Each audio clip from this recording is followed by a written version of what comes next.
자, 그런데 이재명 민주당 대표 다음 주 월요일 날 무언가 다시금 복귀하는 게 있습니다. 당무에 복귀를 한다. 그건데요. 그래픽을 한번 볼까요?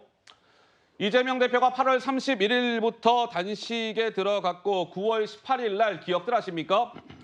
국회에서 단식을 하다가 이제 건강 상태가 안 좋아지자 여의도 성모병원을 갔다가 거기에서 잠깐 응급 조치를 받은 후에 중랑구 면목동에 있는 녹색병원으로 갔죠.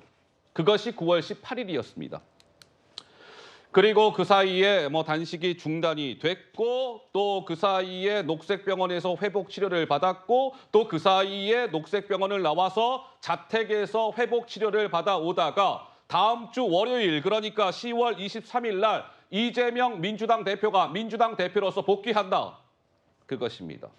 단식을 시작한 이후로 따져보면 53일만 녹색병원에 입원한 것으로 카운트를 하면 35일 만입니다. 달력 보죠. 그런데 일각의 우려는 이런 겁니다. 당무에 복귀하는 것은 오케이. 그러나 이 재판 다 어떡할 겁니까? 이 일이 많아요. 이런 것이죠. 10월 달에 재판만 지금 이러합니다.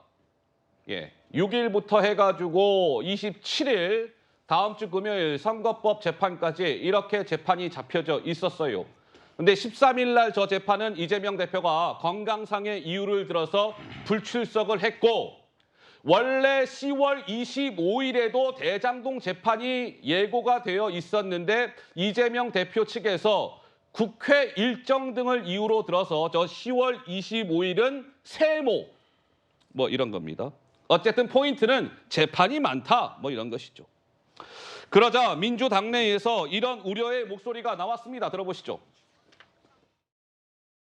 수사를 받든 재판을 받든 어떤 그런 거에 대한 정신 집중이나 또는 시간 물리적 할당이나 이런 걸 볼 때 당대표로서의 직무 수행이 상당히 제약돼 있고 어려움이 있을 것이고 또 전체적인 당에 미치는 부정적 영향이 클 것이기 때문에 이건 충분히 예견됐던 부분이기 때문에 이재명 대표 스스로가 한번 돌아보길 바랍니다. 이제 법원 리스크죠. 일주일에 사나흘 재판받으러 이제 지금 다녀야 될 건데 당무에 집중할 수 있을 것인가 또 위정조사 같은 거 공직선거법 이거는 총선 전에 아마 1심 선고가 나올 수도 있는데 한번 출렁은 거리겠죠. 그 결과에 따라서. 그렇지만은 이 대표 체제의 변수는 안 될 거다. 자, 민주당 비명계 의원들로 하여금 이 대표의 법원 리스크를 걱정하고 우려하는 목소리가 나왔고요. 잠깐 분할된 화면을 보고 가시지요. 이번 주 화요일 좌측편의 화면은 이제 화요일 날 대장동 재판을 받았을 때의 이재명 대표 그리고 오른쪽 화면은 오늘 오전 모습입니다. 크게 달라진 것은 없으나 제가 아까 말씀을 드렸죠. 포인트는 지팡이가 없어졌다. 이것이 포인트입니다. 이번에는 11월 달력 속으로 들어가 보죠. 11월에 이재명 대표가 지금 예정이 되어 있는 재판 일정은 이러합니다. 쭉 한번 봐주시지요. 개수로만 카운트를 하면 몇 개입니까? 셋, 다섯, 7개의 재판이 7번 출석을 해야 하는 것으로 되어 있는 겁니다. 자, 다음 주 월요일 그러니까 10월 23일 날 당무에 복귀하는데 일이 많은 재판 일정 당 대표직을 제대로 수행할 수 있을까요? 물음표. 조승현 부위원장께서는 무슨 말씀을 주시겠습니까? 다음 주부터 이제 당무 복귀를 할 예정이라고 보여지고요. 아까 지금 영상에서 보여지다시피 지팡이를 이제 놓았습니다. 아직 완전히 몸이 회복된 건 아니라고 보여지는데 그래도 어떤 지팡이를 놓고 당당한 모습을 보여주겠다. 이런 의지를 반영한 거라고 보여지고요.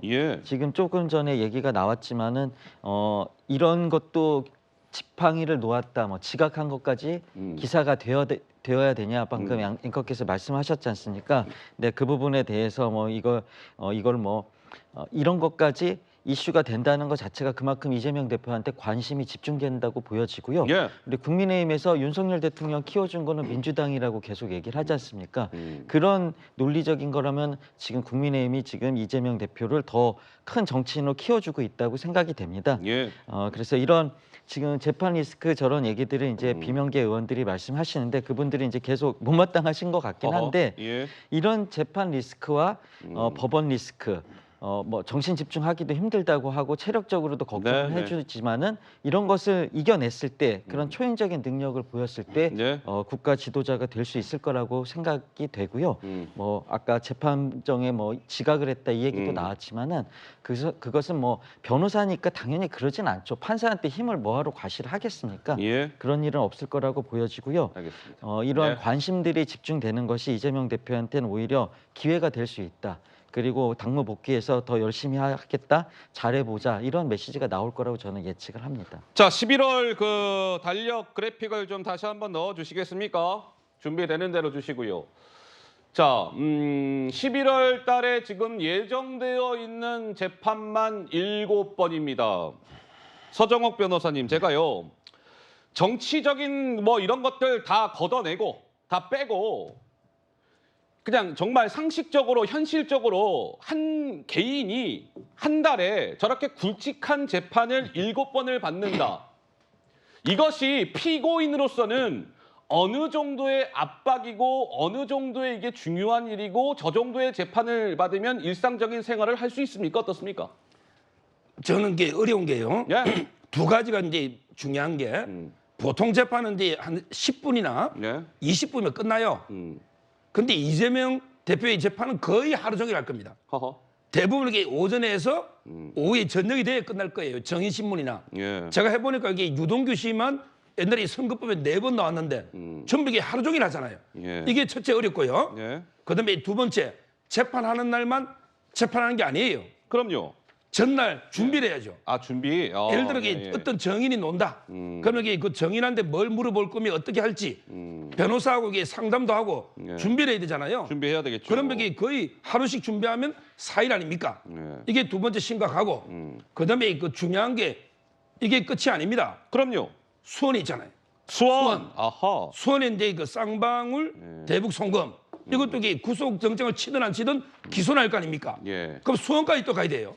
그리고 이게 쪼개기 후원금 또 이제 법인카드도 수사 중에 있잖아요. 저는 수원까지 하면요. 최소한 3번이고 준비하면요. 거의 일주일 내내 재판만 해야 됩니다. 아이고. 이래놓고 이게 당대표 수행할 수 있겠습니까? 예. 뭐 이재명 대표가 옛날에도 이게 재판 많이 받아봤지만 옛날에도 정과 사범에 뭐 선거법 무죄도 있으니까 많이 받아봤겠지만 네. 이번처럼 동시다발로 여러 건이 많고 정인도 많고 하루 종일 하는 이런 거는 이게 처음이지 않을까 봅니다. 서재현 위원장님께 그럼 질문을 드려볼게요. 뭐 이것은 검찰의 뭐 무리한 수사다 뭐 이런 것도 다 이런 해석들 다 차치하고 저렇게 이재명 대표가 168석, 뭐 169석의 거대 야당의 대표인데 굉장히 책임감이 막중한 자리인데 저렇게 재판 일정이 나와 있다. 우리 서재현 대변인께서도 지금 민주당의 대구시당 청년위원장으로서 어떻게 보고 계십니까? 이게 정말 우리 당의 대표가 지금 저러한 상황인데 대표직을 제대로 할 수 있을까? 이런 것들에 대한 걱정은 없으십니까? 100% 아무 문제 없고 100% 온 힘을 당무에 집중한다고 그렇게 주장할 수는 없는 것이죠. 예. 그러나 저것을 뭐 법원 리스크라고 해가지고 당무를 못 볼 정도의 또 리스크다고 하는 것도 또 확대 해석입니다. 그것도 좀 과하다. 왜냐하면 저희가 뭐 국민의힘과 달리 저희는 월수금이 이제 최고위거든요. 맞아요. 그리고 또 일주일에 3번. 원내대표도 계시고 또 여러 가지 의원님들 그리고 각각 훌륭하신 분들이 다 있어서 예. 당직자도 계속 이제 시스템적으로 움직이는 부분이 있거든요. 그래서 저는 저렇게 된 이유 자체가 사실 검찰이 처음 사건 병합하면 좀 더 수월할 텐데 저렇게 예. 살라미로 기소해서 저렇게 재판 받았는데 허허. 재판도 사실 이게 무한정이 아니잖아요. 어제 보면 33분 정도 변론을 하셨다고 하는데 화요일 날. 화요일 날 보면 어떻게 보면 검찰이 많이 도와준 측면이 있습니다. 저 같은 경우도 말씀드렸지만 변호사 자격증이 없는데도 예. 대표에 대한 그 변호를 할 수 있을 정도로 준비가 된 겁니다. 이재명 대표도 어제 33분간 대장동 사건, 즉 2010년도에 LH 건이 들어와서 나가는 과정, 그리고 예. 2011년도에도 325억이라는 예상 수익을, 즉 그 당시에는 부동산 경기의 확장을 예측 못했다. 그리고 중간중간마다 뭐 죄송합니다. 그 공원이라든지 예. 그리고 뭐 여러 가지 사업에 있어서 정확하게 이야기하는 겁니다. 그래서 저는 서정우 변호사님께서 말씀하셨던 그 전날의 준비 과정 할 필요가 없습니다. 왜냐하면 검찰이 많이 도와줬고 네. 한 1년 반, 2년 정도까지 지속적으로 소환하면서 준비가 되어 있기 때문에 재판관님 또 아마 알겠습니다. 간략하게 네. 이해를 하고 계시기 때문에 재판의 결과가 신속하게 나올 것으로 예상하고 있습니다. 자, 화요일 날 사흘 전 재판 때 이재명 대표가 33분간 뭐 폭포수 반박 해명을 내놓았다 이런 말씀을 드린 바가 있는데 핵심 포인트가 이런 단어들이 있었어요. 궤변이다. 내가 공산당이냐. 누룽지 긁듯이 박박 긁어내고 있다. 내 인생, 이재명의 인생을 걸겠다. DNA 분석기. 뭐 이런 단어들이 등장하면서 33분간 이 대표가 폭포수 해명을 내놓았는데 오늘 재판은 어떠할까요? 물음표 하나 찍겠습니다.